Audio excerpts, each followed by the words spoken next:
Episode 81 of the Church Digital podcast powered by Stadia Church Planting. Jeff here. I am really excited about this episode. Been waiting to roll it out for y'all, but we're going to get to that here in a little bit. Here at Stadia, we are rolling out some cohorts to help churches like yours figure out how to do church digitally. Remember, digitally is a combination between physical and digital. And COVID's wrapping up. Maybe we're starting to head back to the building. Physical services are starting to happen.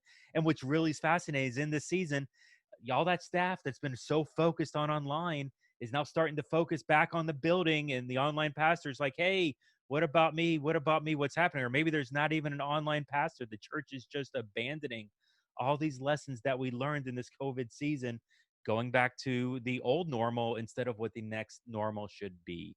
And this is what we, Stadia, here with our digital cohorts are wanting to talk through and help organizations, churches just like yours, figure out how to do church digitally, physically, and digitally, ultimately to the purpose of getting the churches to thrive, grow, and multiply. Yes, even multiply in this post-COVID season. So we've been taking churches. We already got about 70 churches rolling through this.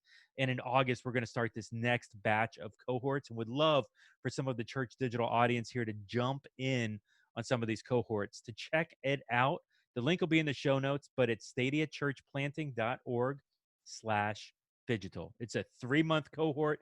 Information is totally on the website. We have some awesome speakers that are contributing information. Mark Venti from Church Home, Jay Cranda from Saddleback, Ben Stapley from Christ Fellowship Miami. Ray Armas is even contributing in, talking about being an online pastor from Christ Fellowship Miami. Intentional Churches, Doug Parks. Man, I could start rattling off names. It's phenomenal. Jason Morris from Westside Family. You are going to love the content of this. But more than just content, what I'm really excited about is the opportunity to help with coaching and accountability as Stadia is walking alongside the churches, not just providing you content and leaving you on your own like a conference, but coming alongside with coaching and accountability to help you thrive, grow, and multiply in the months of the cohort and even beyond with that. So check it out, stadiachurchplanting.org/digital. Okay, so hey, like I said, episode 81, phenomenal. We're going to keep it in-house here talking Stadia. We've got Craig Whitney. Now, Craig's my boss. We get into that a little bit on the show. Craig's a great guy, and I've loved working for him. He's the vice president of planter development for Stadia. Basically, he's responsible for like planting churches here in the U.S. and is doing a lot with developing the planters of it. We talk a little bit about digital-only church planting. We'll talk more about that later in the coming weeks. But the core of what we wanted to talk about here is how to start a movement online, but even more than just setting aside the tech thing, how do you start a movement? You see, one of the things that, and I can tell you this, maybe you're feeling this, maybe you're not, but the hardest thing for me in all of church online is discovering who these people are. When I was online pastor, I was getting tens of thousands of views a week and maybe a couple connection cards, maybe half a dozen connection cards a week. Like a good week was maybe if I had a dozen. And that still is like less than 1% or right around 1% of the people who are viewing. And it's like, man, there's got to be a better way to do this. And it was funny when I was actually on staff with Stadia and was talking with Craig after a meeting, kind of voiced this concern. And Craig's like, well, Jeff, you're doing it backwards. And literally when he started explaining to me what he's going to explain in this podcast, my head exploded, like literally like brains. No, okay. So maybe it did look a little bit like the emoji, maybe not so much, but at the end of the day, it was a phenomenal conversation. And I wanted to share this with you, Church Digital podcast listening audience. So here we are. We've got Craig Whitney, VP of Planner Development for Stadia, also bringing in Emily Diaz, Stadia. She's one of the project managers here, and myself, Jeff, with the Church Digital, in a conversation that I'm calling Starting a Movement Online. Okay, everybody, here you go. So I grew up in Northern California. My dad was a Bible college professor and then went on staff at a local church. As I got off, went off to Bible college, the guy who had been the lead pastor of that church became the director of a church planting organization. And when I was 26 years old, kind of as a mentor for me, having a conversation with him, kind of a lot of the frustrations a person of that age has. He said, hey, have you ever thought about starting a church? And I was like, well, I could do that. And so that started this church planting journey for us. and planted a church when I was 26, back in what I kind of refer to as the dark ages of church planting, when dinosaurs roamed the earth. And, my training for church planting was a single book. That not because that was all people wanted to offer you, it's all that existed. It was just crazy. We just made it up as we went. We had no idea what we were doing. And great things happened. Led people to faith. Remember, baptizing people. People are friends today. It's awesome to be kind of the cycle now as part of Stadia, where there's people who are part of that church that we started almost 30 years ago, that now are generously supporting the work of Stadia to plant more churches. And so kind of there's just this kind of cool way that God brings kind of these stories and all of these things around. But there's no great story to tell about this church. It didn't become a mega church. It didn't, it was a pretty normal church. It led people to faith. It, helped people restore their marriages, made a difference in our community.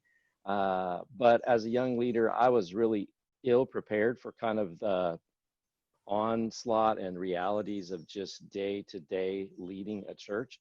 It hit a point where I just got burnt out and kind of stepped away, actually left ministry for a while. God was gracious and brought me back and back into local church and ministry. And then it's about 13, 14 years ago now, I really had this church planting bug, and had an opportunity to re-engage in helping other people plant churches. Worked for another church planting organization for about 7 years. But the organization I'd worked with in Northern California had eventually merged with others and become Stadia. So in some very strange, grandfathered in, whatever kind of way, I'm a Stadia church planter. And so when the invitation came to join the Stadia team, it was kind of this, it feels like going home. That kind of, feels like my people and my family, and I'd love to be a part of that. And so for the last 5 years, I've been working with Stadia, really focused on training, coaching with our church planners. Now have the opportunity to lead our planner development team, which is kind of a strange name, maybe doesn't really explain to people what we do. But our team is the one that really provides all of the services that Stadia has to offer to church planters in the United States. We plant churches around the world, different strategies, different locations, but in the US, our planner development team is the primary team with Stadia that is doing that. And so it's a ton of fun. Great team. I love working with church planners. It's a pretty good gig. So directly, Craig is my boss. So I work underneath him, and indirectly, I guess with Emily, it's like boss of boss or something in there. So that's right, Emily? Yeah. Yep. So we're walking on eggshells at this point. I want to be very careful not to screw this up. Because I'm such a scary boss. Yes, I'll tell you right there. Well, the reason I wanted to do the podcast here is because I really wanted to unpack a conversation that Craig and I had started maybe a couple months ago. I think it was early in the COVID season where I was consulting with a church, and we've talked about this before. In my past history as online pastor, there's some things that I really struggled with, where we had tens of thousands of people who were watching church services online, and we really would only have 2, 3, 5, maybe a dozen connection cards to get action on. I've got tens of thousands of people, but less than 1% are actually giving me anything to do tangible ministry with, and that just wasn't acceptable. Like we need to figure out ways to overcome this.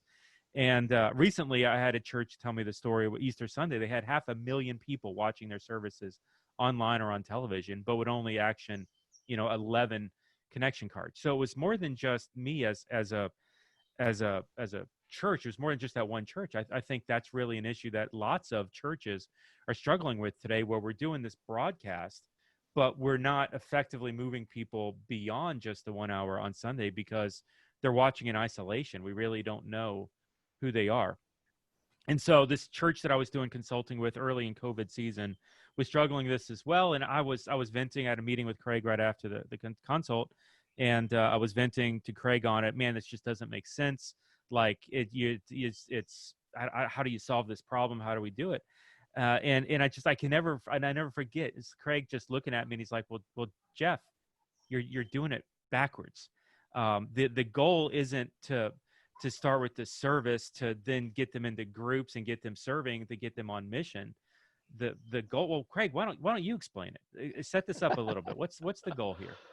Yeah, I mean, you want to get people on mission, and you want those people on mission to enter into relationship with people who, are in their lives, family, friends, coworkers. You talk with Tim Selleck on our team about the idea of the one. What's your one thing, and who are the people that you do that with? And then, those are the people that you're introducing to Jesus. And at some point, those people then begin to become a community and begin to engage in things that a church is doing. And we just operated with kind of this, that step one has to be invite people to a Sunday experience for so long that it's hard for, kind of the U.S. church to really imagine any other way of doing it. But when you're a church planner, there is no Sunday service. And so the reality is you kind of get forced into doing it differently. You kind of get forced into following this different model. And so there's a sense that we have, really spent a lot of time trying to understand and train and encourage planners to do this, and learned a lot of things along the way about what it's like when you start from a different place, when you don't start with a Sunday service. If you're not starting with a Sunday service, like this is the part of the show where my head exploded. And this is just me coming from like 15, 20 years of multi-site church, mega church, giga church kind of background. I can remember there were seasons of my life where I would start to like wrestle with this. So I want to do maybe this thing individual, and I want to do these house churches and micro location. We want to grow them, but it was a different process. I was trying to push away from starting with the service, but starting with the individuals. And it was funny. The church that I was at, they struggled to look at it differently, because it was, no, that's not the way that we do it here. They were locked into that central kind of model with that. And so there's a lot of tension, and just even realizing, wait, when you're starting a church plant, when you're starting a movement, yeah, you got to start with the individuals, not with the mass. Even as we're looking at birthing and doing things online and starting a movement, it was a light shed moment for me. Like, it just was like there's literally a light bulb, the emoji light bulb over the head. Like, that was what I was feeling at that moment. So, I mean, you're coming from a church planner mindset. Some of our audiences, and what's funny is they're laughing at me right now because it's so basic in the church planning world, but it was one of those things that I just didn't capture. Well, tell me this, because there's some people out there, and even as I have this conversation with churches now, even just like this week, a church is like, no, there's no way, Jeff, that we can do this because it's so foreign to them because they've forgotten. So I would suggest this, even just to kind of open up the conversation here. How do you create a movement? How would a church create a movement like this? How would you start with an individual to then build off of that? Paint that picture for me. One of the things that we minimize or don't give enough emphasis in just the concept of movement is the significance of culture. Movements are built on culture. They're not built on programs, because in order to have a movement, so I define culture as, to some extent, and particularly in this kind of like organizational culture, what tells people what to do when no one's telling them what to do. If you ever travel internationally, and in cultures where there are just some very obvious and different things. I remember traveling to Japan. My daughter was living there, going into a public building, getting to the door and holding the door open for, the woman with the 3 kids coming into the store or the restaurant. I thought I was being helpful, right? That's what you do in American culture. All I was doing was creating a traffic jam. Because in Japanese culture, a woman's not going to enter the building first. The man enters first, and probably, being a white man who was a foot taller, probably made that even more, of kind of a challenge. And so I didn't know those rules, right? Those because that wasn't my culture. But in a church setting, you have culture. There's things that people have learned to do even when no one's telling them what to do. And if what people have learned to do is to show up on Sunday and to give and to volunteer once a month, then that's just kind of the things that they do. What they've forgotten how to do, what's not part of the culture, is the things that can be done individually.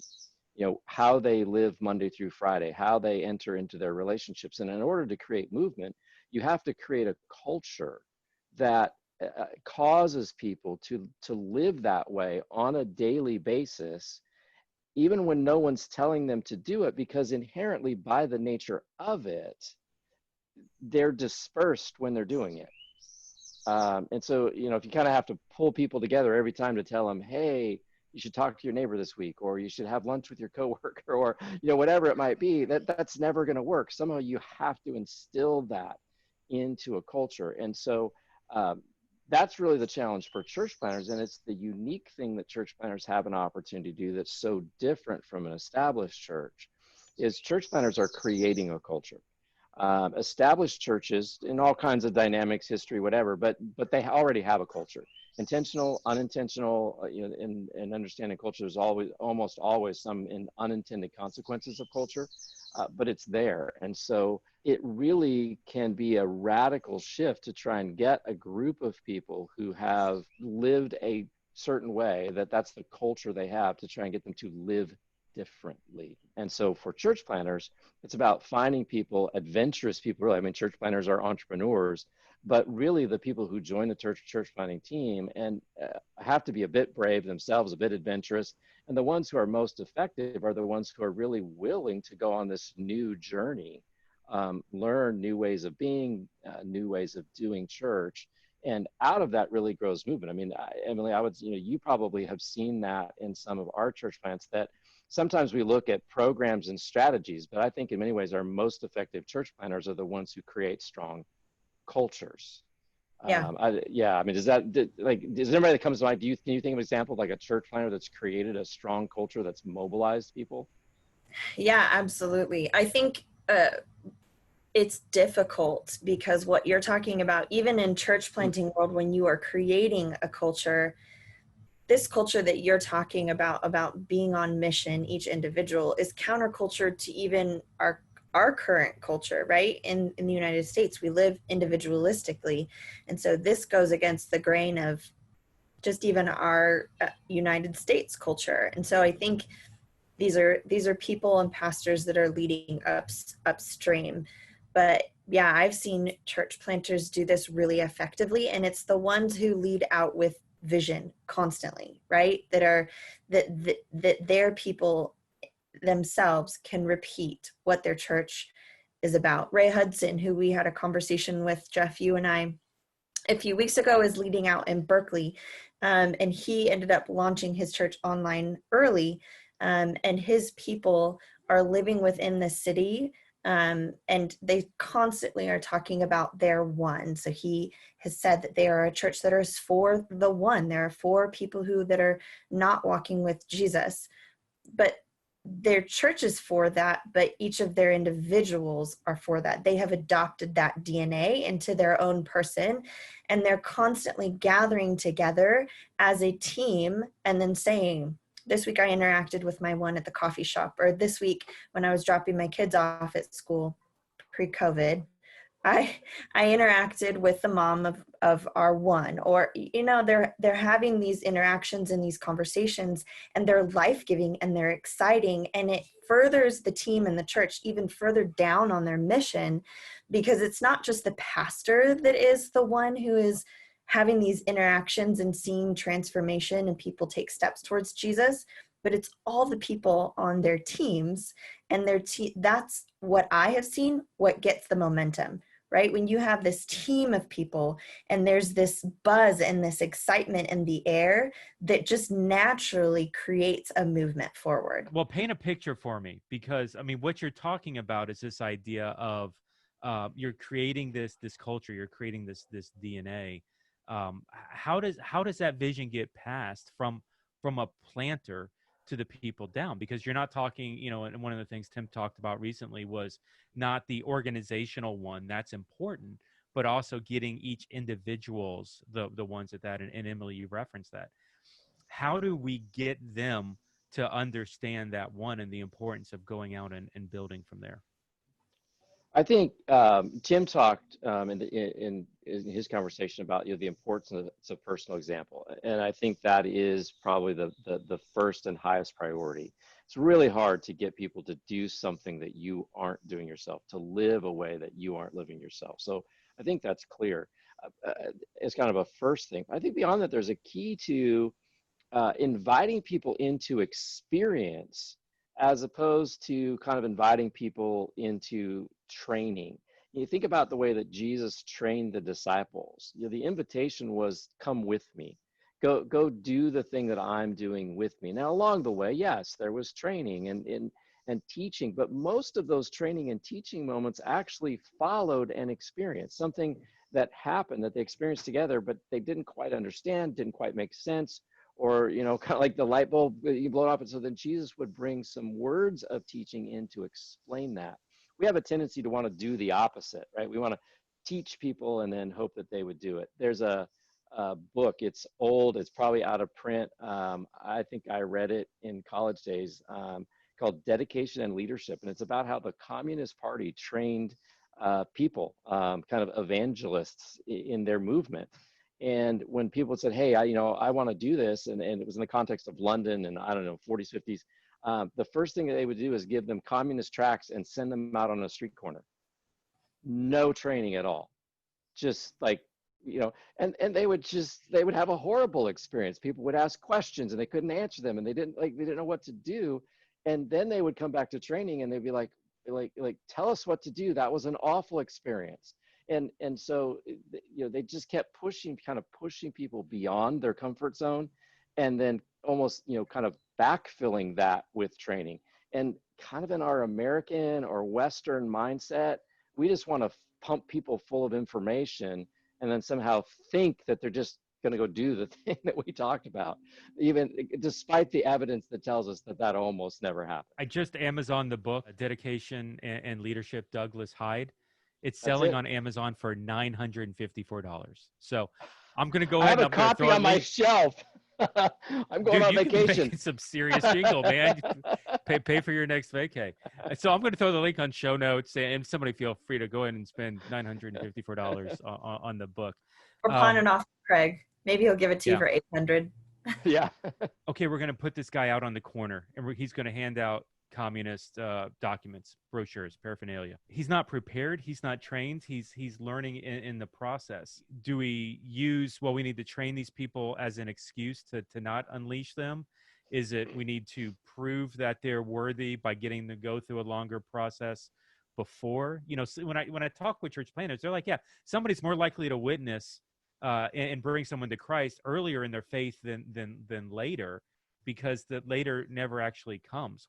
What does that tension look like, and how do you navigate that? I don't know. I think we have probably become kind of overly concerned about orthodoxy, kind of the correctness of way things are shared. And so we've kind of perpetuated the idea by our own concerns that, people had to somehow say the right words to introduce someone to Jesus. I'm incredibly grateful. The church I grew up in, youth ministry, this was a culture that was there. And as I remember as a young person being empowered and trained to go and introduce other people to Jesus. And when other students would visit our youth group, the youth pastor didn't go visit them.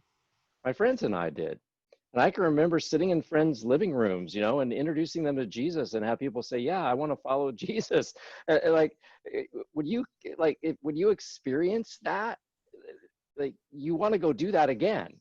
And I think the problem is, that's part of the problem, is we haven't given people that experience. By the time somehow they've learned or acquired or gotten to a place where they somehow now have the right or the privilege to go do that, they've kind of lost the excitement and the enthusiasm for it. And probably very few people ever get to jumping through enough hoops to get there. Kind of look at what Jesus did, and the sequence of time and training the disciples, and how early it was that he's saying, hey, you got the Spirit, go, and tell people and heal people. And it's crazy to our way of thinking, like, who in their right mind would send people out to do that?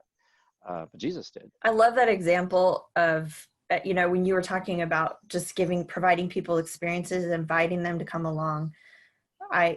that scripture, right? Where Jesus goes and he calls his disciples and he just says, drop your nets and follow me. And they just do it. They just drop their nets and they just go. And they didn't say, well, let me get out a list of 50 questions to check your doctrine before, or let me, they just left and they followed him and they just lived life with Jesus, right? And asked questions along the way.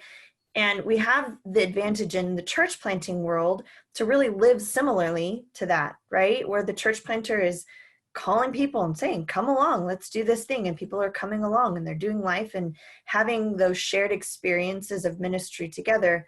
But Craig, what would you say when with established churches who have hundreds or thousands of people, that shared experience or apprenticeship is a lot harder to achieve on that level or on that scale? How do you achieve that similar culture in that environment? Sometimes we're not very wise in the way we approach change. If you've got, I would say, even if you have hundreds of people, you don't start with hundreds of people. If you have 100 people, you start with tens. If you have thousands of people, maybe you start with 100. It's unrealistic to think that you're going to turn the whole ship all at once. And the much better strategy is to say, let's let the ship keep going in the same direction it is. And let's find a few people that are willing to get in a little boat and go have a different kind of experience. They're going to come back and they're going to talk about how great that was. And the next time we take the little boats, maybe there'll be 2 of them instead of 1 of them. And eventually a whole bunch of people on the ship are going to look around and going, hey, all these people are going out in these little boats and they're having a way better time than we are. Like, what is going on? Right. And then you've got the momentum to kind of turn the ship and create organizational change. But it's really a kind of a bottom-up strategy. And it's almost adopting, I think, a lot of what church planners are doing. Right? You find a few very entrepreneurial people, catalytic, who want to do something different, and you empower them and celebrate them until the thing that they're doing begins to catch on. Wholesale organizational change in the church, in any other human organizations, almost never works. Well, let me ask this question then. If we're shifting away, if the idea of doing this backwards, if it's focusing on individuals instead of the gathering, what is the role of the gathering? So if, instead of going the services, small groups on mission, if we start on mission, does small groups have a purpose? Does the big gathering have a purpose? What does this look like if we're going with this disciple making first mentality? I think definitely that it does. And I think when I've seen it done very well, a weekend experience is catalytic. If you think of, I have some good friends, Bart Rendell, Doug Parks wrote a book called Intentional Churches. They talk about the Great Commission engine. It has 3 pistons, the catalytic weekend or the catalytic experience, life-changing relationships, groups, transformed living, which is kind of the serving. And you can connect that to what lots of churches use. They have these 3 things that they say they're about. It's biblical. There's some language nuances. But when you talk about it as an engine, there's kind of this idea of flywheel comes into effect, right? That, it takes a lot of energy to get it moving, but once it gets moving, it kind of keeps itself moving and has a lot of momentum. And I think that the weekend, when seen as a catalytic element that moves people in these other areas, has the ability to really move and accelerate the flywheel. For me, what I see is kind of where sometimes the problem starts is when Sunday, or whatever you want to call that experience, becomes the end rather than a means. When it becomes the thing, like it is the definition of what it means to be church and to do church, rather than a thing that we do as a part of our shared mission of making disciples. And it just creates all kinds of problems. You talk about consumerism and just all those things in the church. They all kind of are rooted in that seeing Sunday as an end rather than a means. I tell church planners, Emily will have heard me say this so many times, she's probably sick of it. As a church planner, you are not going into the Sunday church service business. You are going into the people movement business. Your job as a church planner, the thing you are starting, is all about moving people from where they are to where God wants them to be. And your success is defined not by how well you do Sundays, right? If you're going into the Sunday church service business, then that would be the definition of your success. Your success is defined by how well and how many people you are able to move from where they are to where God wants them to be. And so if you really wrap your head around that, you could do Sunday and you could do it extremely well. And you could have hundreds, even thousands of people showing up online, in person, like that piece becomes somewhat irrelevant, to be honest, in this context. But you might not be moving anybody anywhere. And so is that success, right? If Sunday is the end, then it certainly looks like success. But if making disciples is the end, then that's going to look like not very successful. And so seeing Sunday as the means to accomplish what we're really about, what our mission really is, of making disciples, of helping people become who God intended them to be, doesn't take Sunday out of the equation. It just gives Sunday a different purpose, a different place in all of the activities that we share as a church. Craig, when you talk about those three different aspects, right, of the in intentional churches, they call it the Great Commission engine, right? It's the up, in, and out of church, right? A lot of times when we look at church plants or churches, there is an emphasis on one piston or another, right?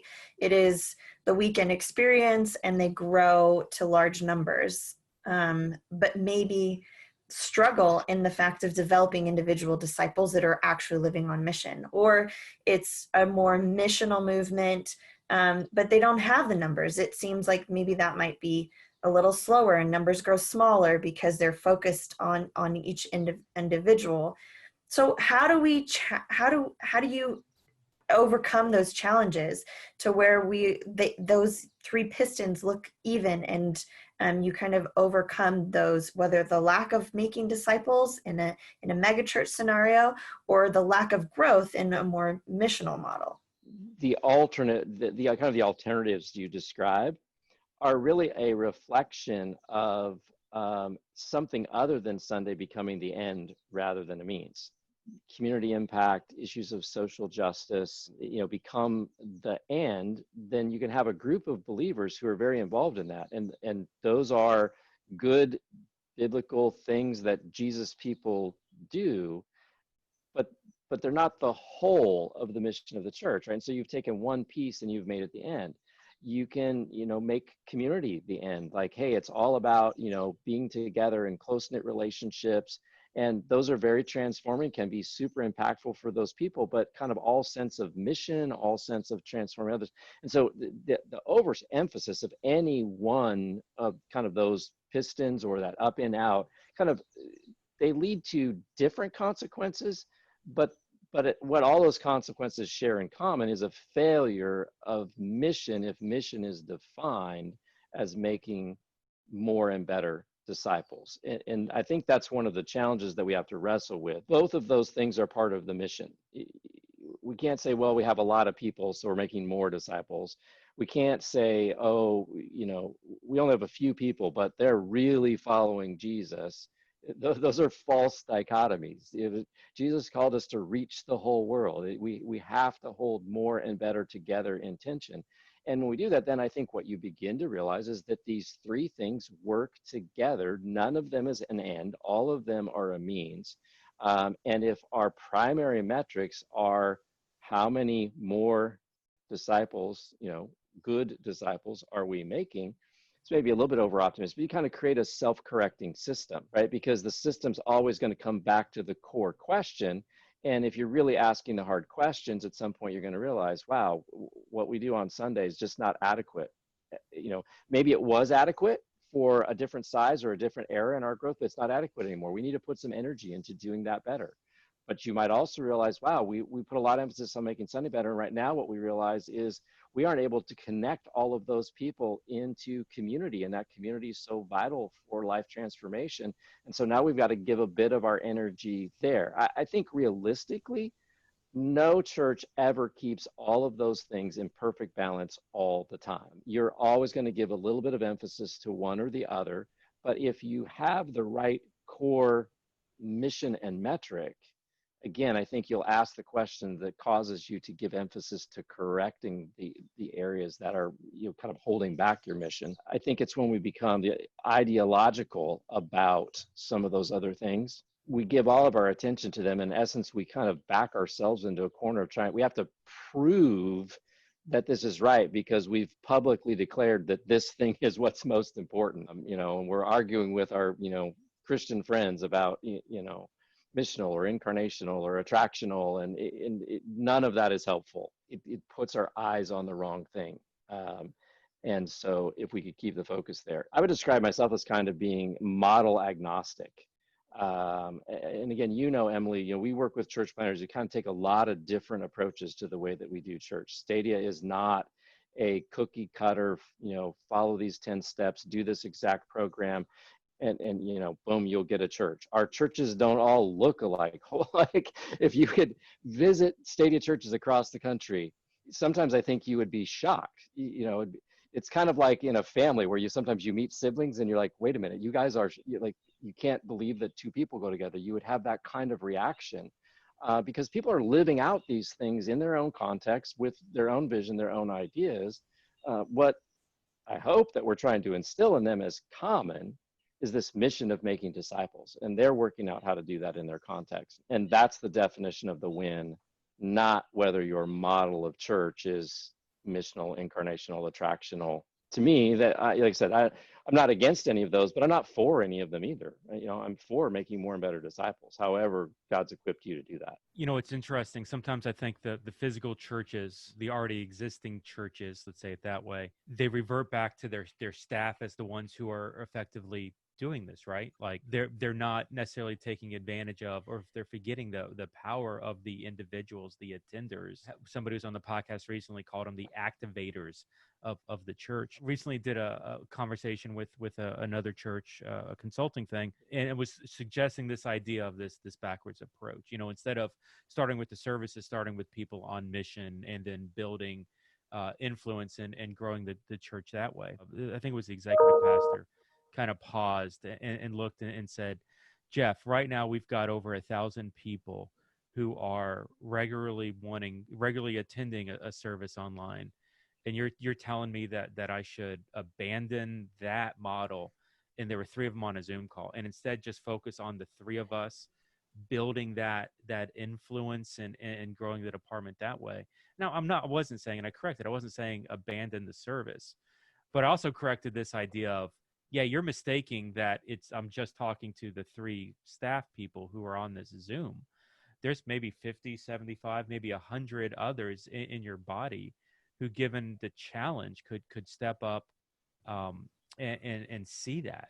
So, like, if in the world of existing churches, how do we get the individuals? You suggested earlier that throw them out on the street, let them go.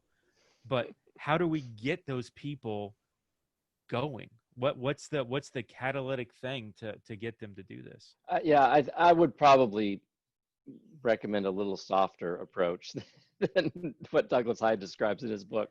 I don't know that we need to create that much failure, but I do think you've got to identify. I'd go back to that. You create that change by identifying people who are willing to go do something different. You've got to figure out, how do we identify that? What's the invitation? And I think, again, we have this little bit of mindset that our invitations are all designed in such a way that everyone's going to say yes to them. Like that's the objective. And so we then make kind of the wrong invitations. We're afraid to make an invitation that seems, so audacious or so crazy that, 9 out of 10 people are just going to think we're nuts and ignore us.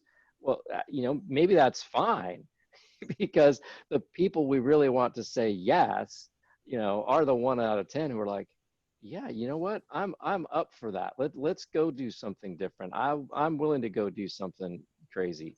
And I think that plays or that works, physical, digital, I think there's a human nature dynamic to that. Work with those people. My church planning mentor had a phrase, if you've been around Stadia, you've heard it, go with the goers. We spend a lot of time trying to bring the laggards along, to try and figure out how to get the laggards to go. where we want to go. A little bit of human nature. There's definitely some spiritual dynamics and Holy Spirit we probably have to wrestle with inside of that. But we have to be okay with a few people stepping out ahead of the whole, and teaching others how to do this. Paul didn't even want to go to Philippi, right? Paul wanted to go into, Paul's trying to go plant a church. The Holy Spirit's just telling him repeatedly, no, no, no, I won't let you go start a church over there. And finally in a vision says, because I'm trying to get you to go to this place, Macedonia over there. And Paul shows up and they meet this woman, Lydia, amongst all these women who are in this place of prayer. Why was, she wasn't the only woman there. She was, one of the people there, but she was the goer. She was the one that heard and that listened. And, there's, you maybe take a little bit of interpretation, but, a church was birthed out of Lydia's home. They could have spent 10 years down by the river trying to convince all of those people to join this thing they wanted to do. They didn't. They found the one person that was ready to go. And they went and they empowered her. And, we have kind of the story of this Philippian church that was birthed. It has a significant place in the New Testament. It's really not any different. I mean, sometimes we just need to go back and read the book of Acts and kind of do what they did. Yeah, so much truth right there. What other challenges would a church face, a church planter or either a church planter or an existing church? What challenges would they face maybe thinking this way of swinging to a more balanced approach as opposed to featuring the service as the strong part? I think the biggest challenge is simply letting go of what we know, of what's comfortable, what's familiar. I think, and maybe I shouldn't say this, I think for some of our church planters in this COVID season, one of the challenges is we've wondered, hey, are we ever going to be able to gather? Are we ever even going to be able to do anything? Is at some level, there's this part of the vision is a self-identity of me in front of a group of people teaching them about Jesus. And that's an incredibly painful thing to lose when that's the way that you have seen yourself. And been part of your dream and your vision for your life. And so, Emily, you work day to day with church planners. I know there's this drive. I mean, can you talk about that, like this, I've got to get to doing Sunday just because it's the thing I know? Yeah, I think it's built so deep into the church culture that a lot of times it is what the definition of myself as a pastor, as I do a Sunday experience. And one of the things that we talked about in this current season, right, of COVID is that the queen has been removed, right? Our ability to gather on Sunday mornings to commune together, to preach, to worship has been removed. But a lot of times from the very beginning for a church planter, that's gone anyways. They don't have a Sunday experience until the end of where they're trying to get in this journey, right? And so I think it's a learning process for those church planters of all of a sudden, I don't have this rhythm in my life that I've lived for how many ever years of being in ministry, of every Sunday I wake up and I do church. You don't also have the burden, right? And I think a lot of times pastors and church leaders, that you just naturally get forced into the focus of a Sunday experience because every seven days, right, it comes back, and all of the time and the effort that goes into putting that on. But as a church planter, before you've officially launched that Sunday experience, you don't have that pressure. And so I've seen church planters struggle of figuring out that new rhythm of life, but then really thrive in that, of saying, really, what you said, Craig, is I'm in this business, right, to because we're about people and we're about making disciples. And all of a sudden you have so much more time and energy to invest in those people that are around you. And there's like this newfound love, I think, for a lot of church planters, of investing in relationships, investing in apprenticeship of people and walking with Jesus. And then getting to see them walk towards and giving them roles to eventually get to a Sunday service that they launch in the end. Yeah, there was a time where I think the hero of the church, if the church was successful, the hero of the church was the lead pastor. get a dynamic person on stage, people traveling. I can remember even as a child, I knew people that were driving, 60, 90 minutes to come be part of the church that I was at, because we just had a very dynamic pastor who was preaching at that. In 2020, there's always better content. There's always a better preacher. I mean, shoot, I can pull up a podcast and listen to some of the top guys in the country just in my earbuds when I'm taking a walk. And so having some of that be the draw in to a church, it's not as effective today as it once was. The relational aspect, the people aspect, the on mission aspect of getting people to understand their role for evangelism and seeing and disciple making and seeing that enacted throughout their circle of influence. That's where people stay, I think, tapped in, and they stay in tune because they see their part in the plan. And it's more than just, Craig, you mentioned earlier, it's more than just consuming content. It's their part of God's story for the church, and the church is enabling and empowering God's story in their own lives. It's, Larry Walkemeyer, we did a podcast with him recently. He's a lead pastor at a church in California as well. And he mentioned this phrase of kingdom mission, that a lot of times it's not some of the things that his church does when he's empowering these people. It's not necessarily as benefit for his church as much as it is for the kingdom. And it's okay to do things for the kingdom, for the church to support people as they're on kingdom mission, even if it doesn't directly come back and help the church directly. And so there's some fascinating nuances there. It's episode 60. If you want to go back and listen to that podcast, it was a good one. What's the role, and I hear this phrase, the idea of a priesthood of all believers, where you're actually like doing maybe it's a minimal ecclesiology, but there's a smaller church that's growing out of possibly something like this. Even my own church, we're wrestling with this idea of, okay, we've got this, maybe a smoother movement, more centralized movement that's happening here, that's an equal balance of services, of groups, of communities, and that's what's happening. But we're also wrestling with this idea of maybe wrestling out and empowering some people to lead micro locations, to lead house churches, to do some unique things online where they're empowered and gifted to do things like communion, like baptism, and basically given the authority to do more of the biblical weight of this, as opposed to maybe a pastor or someone who's more ordained doing that. Craig, what are your tensions surrounding that? What does that look like, and how would that fit into maybe this idea of a backwards approach, of a disciple making approach? I think it's very important. I think we have sometimes I wonder, and I realize that there's a certain sense in which that is a biblical phrase, but I think it's maybe not the best way for us to understand the concept.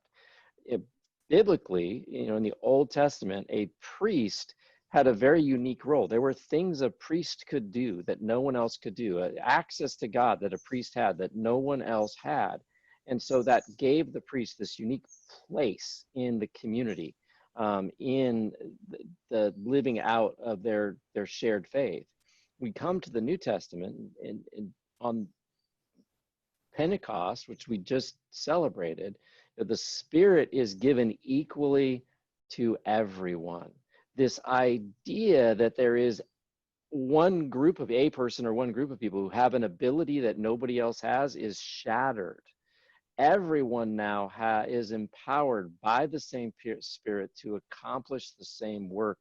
And if we understand that, if we believe that, then our confidence in releasing people, and I think this is it, is not in how well we've trained them. It's not in how well they've, memorized something or can, repeat something or what. Our confidence in releasing and empower them should be based in the recognition that the Holy Spirit is working in and through them in the same way that the Holy Spirit is working in and through us. And that if there is something the Holy Spirit wants to accomplish through them, The Holy Spirit's going to accomplish that, even if they don't have a clue what they're doing, and even if they get the words wrong, and even if they say something, now you'll have to edit this out of the podcast, that is actually biblically incorrect, right?